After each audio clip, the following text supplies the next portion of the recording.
भाई दोस्तों, कैसे आप सभी लोग। आशा करता हूँ कि आप सभी लोग बहुत अच्छे होंगे। आइए आज हम बात करेंगे अपनी अगली क्लास में। एक्सरसाइज हमारी भैया 6.2, ठीक है। विषय गणित है और क्लास है 10। हमारा इसका 2 क्वेश्चन हमने करा दिए थे। आइए तीसरे क्वेश्चन की बात करते हैं आज। देखिए क्वेश्चन हमारा क्या कह रहा है कि एक आकृति हमें दे रखी है, हमें आकृति दे रखी है ये वाली, ठीक है। आकृति में यदि L M parallel C B के है, ये देखिए हमारी एल एम, ये किसके पैरेलल है? सी बी के पैरेलल है, ठीक है। यहां पे बना दो फिर से चाहे तो एक आकृति इस तरीके से,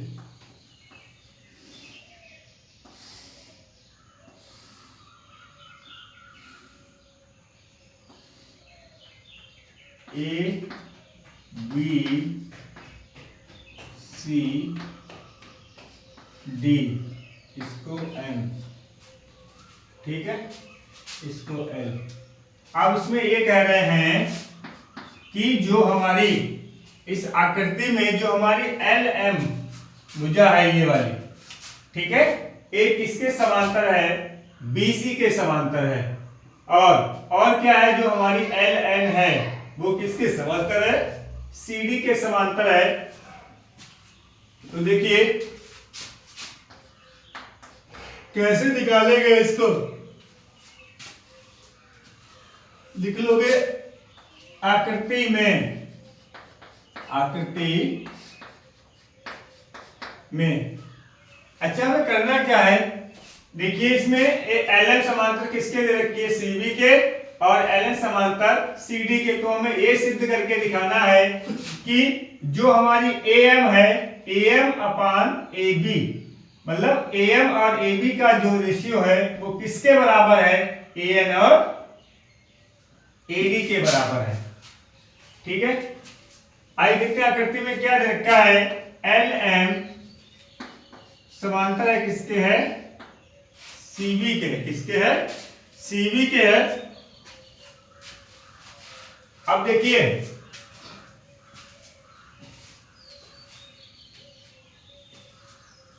देखो भी बात किसकी हो रही है? एल एम और सी बी किसमें दे रखी है? इस वाली आकृति में, ए बी सी में। तो यहां पे चाहे तो लिख भी सकते हो कि आकृति में, इन्हीं की आकृति में क्या? त्रिभुज ए बी सी में, ए बी सी में। भाई यहां पर हमारा एक त्रिभुज बन रहा है ए बी सी। देखिए ए वाला त्रिभुज बन रहा है इस तरीके से, ऐसे ए बी और सी, ए समांतर दे रखी है। ये हमारी एल एन समांतर दे रखी है किसके? सी बी के, ठीक है। तो यहाँ पे क्या दे रखा है? हमारा जो एल एम है वो किसके समांतर है? सी बी के। अब देखो इसमें आधारभूत समानुपातिकता प्रमेय का यूज करेंगे तो क्या हो जाएगा? देखिए हमारा हो जाएगा A M upon A B, A M upon A B किसके बराबर होगा? ए एल अपान ए सी के। किसके बराबर होगा? ए एल अपान ए सी के, ए एल अपान ए सी के। इसको डाल देंगे क्वेश्चन नंबर 1 डाल दीजिए, ठीक है। क्वेश्चन नंबर 1 डाल दीजिए। अब इसी तरीके से दूसरा त्रिभुज हमारा क्या बन रहा है? देखिए भाई दूसरा त्रिभुज हमारा यही तो बन रहा है, ये वाला बन रहा है हमारा ना, ये वाला ए और ये एन है, ये क्या है? एल है, और ये क्या हमारी डी है, और ये क्या हमारी सी है। देखिए भी ये वाला त्रिभुज बन रहा है। यहां पे लिख भी सकते हो आधारभूत समानुपातिकता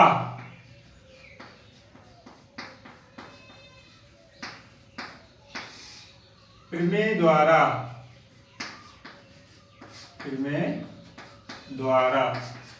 ठीक है,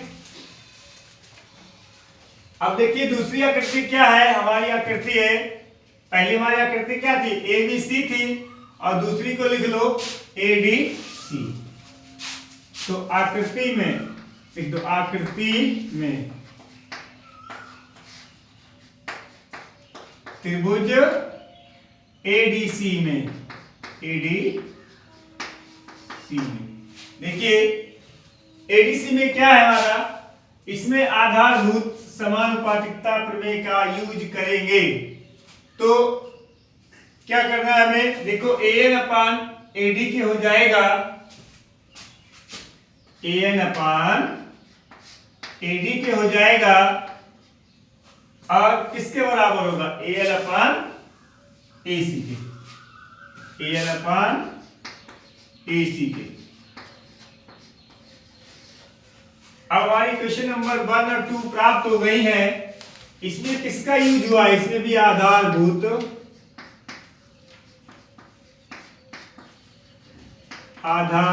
समानुपातिकता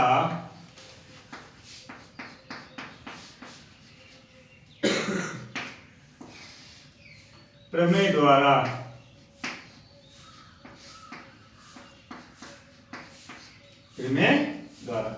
अब देखिए हम क्या करेंगे। अब देखिए ध्यान से, हमें सिद्ध करके क्या लाना है, ए एम अपान ए बी लाना है। देखिए क्वेश्चन नंबर 1 में ए एम अपान ए बी है, और बराबर किसके लाना है, ए एन अपान ए डी के। तो देखिए क्वेश्चन नंबर 2 में ए एन अपान ए डी भी है। ठीक है, तो अब हम लिख सकते हैं कि समीकरण 1 व समीकरण 2 से। अब देखो बेटा समीकरण 1 व 2 से क्या है, हमारी समीकरण 1 और 2 में, एक में एल अपान एसी है और दूसरी में भी एल अपान एसी है। जब हम इनको बराबर करेंगे तो देखिए एल अपान एसी से ए देखो बराबर है, जब ये दोनों साइडें बराबर हैं तो ये साइडें भी तो इसके बराबर होंगी। तो क्या हो जाएगा हमारा यहां से ए एन अपान ए बी बराबर ए एन अपान ए डी, ए एन अपान ए डी। ये हमारा क्या हो गया,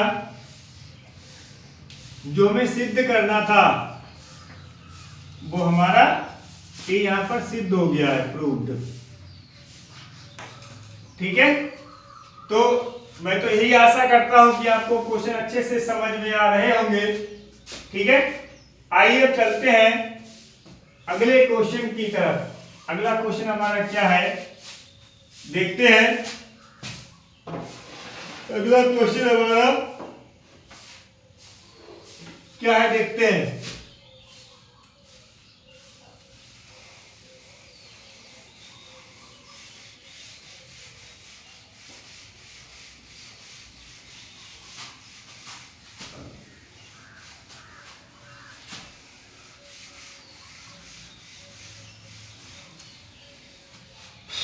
अगला क्वेश्चन हमारा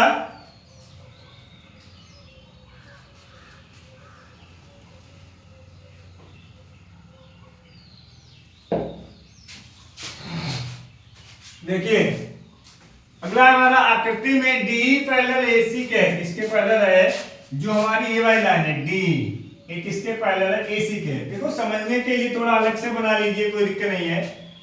ये इस तरीके से दे रखा है मुझे कुछ, ए बी सी। इसमें क्या है, जो हमारी डी पैरेलल है ये वाली, ये किसके है, एसी के है, डी ई। देखो ठीक है, अब देखो हमारा क्या है, चौथा क्वेश्चन है। देखिए लिख लो, क्या है हमारी कौन सी आकृति बन रही है। देखो बी सी एन, आकृति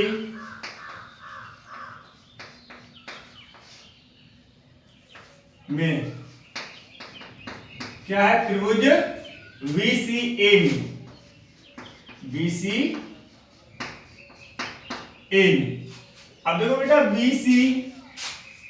BCA में क्या हो जाएगा, हमें क्या लाना है, BF/FE लाना है। यानी कि यहां से देखो अगर हम BCA में देख रहे हैं तो क्या हो जाएगा, B/EC क्या हो जाएगा, B/EC एक किसके बराबर होगा, B/EC एक किसके बराबर होगा, B/DE के, BD/DE के, BD/DA के। इसको डाल देंगे हम समीकरण नंबर 1, समीकरण नंबर 1। देखिए इसमें प्रयोग क्या हुआ है, आधारभूत समानुपातिकता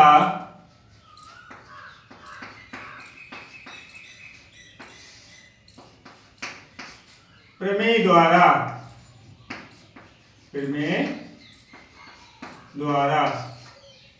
देखिए। अब इसी तरीके से फिर क्या है, देखो यहां पर एक चीज, वैसे दिक्कत कुछ भी नहीं है, D पैरेलल AC था, क्या था, D पैरेलल AC। तो यहाँ पे लिख दो बढ़ा दो, त्रिभुज BCE में जो हमारा D है वो किसके पैरेलल है, AC के पैरेलल है। ठीक है। अब देखिए अगली आकृति क्या कह रहा है, और क्या पैरेलल दे रखा है, DF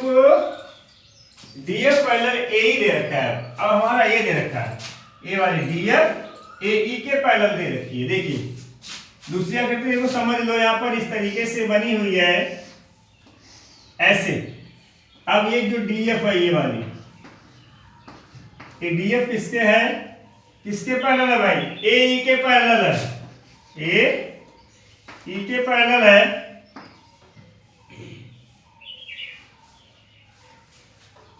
अब देखो इसमें कौन सी आकृति बन रही है, इसमें देखो VEA, तो यहां पे लिख दोगे त्रिभुज VEA में भाई क्या पैरेलल है, DF पैरेलल ए वाली लाइन, DF जो है किसके पैरेलल है, AE के पैरेलल है। DF पैरेलल है AE के, ठीक है। अब देखिए अब हमें लाना क्या है, अब देखो जब इसमें समानुपातिकता, आधारभूत समानुपातिकता प्रमेय का जब हम यूज करेंगे, जिसको थेस प्रमेय के नाम से भी जाना जाता है, तो क्या होगा, BF/FE क्या होगा, BF/FE बराबर किसके होगा भाई, BD/DA के तो होगा, BD/DA। इसको डाल देंगे समीकरण नंबर 2, और इसमें किस प्रमेय का यूज हुआ है वो भी लिख देंगे। लिखने से ये होता है कि आपको रिमाइंड रहता है कि हमने कहां पर कौन सी प्रमेय का यूज किया है। ठीक है, तो यहां पे लिख देंगे आधारभूत समानुपातिकता, आधारभूत समानुपातिकता प्रमेय द्वारा। प्रमेय द्वारा मतलब हम इस प्रमेय का यहां पर यूज कर रहे हैं, प्रयोग कर रहे हैं। तो देखिए अब हमें प्रूव क्या करना है, BF/FE। देखिए BF/FE हमारा समीकरण नंबर 2 में है, और B/EC जो हमारा B/EC है वो समीकरण नंबर 1 में है। तो हम कह सकते हैं कि समीकरण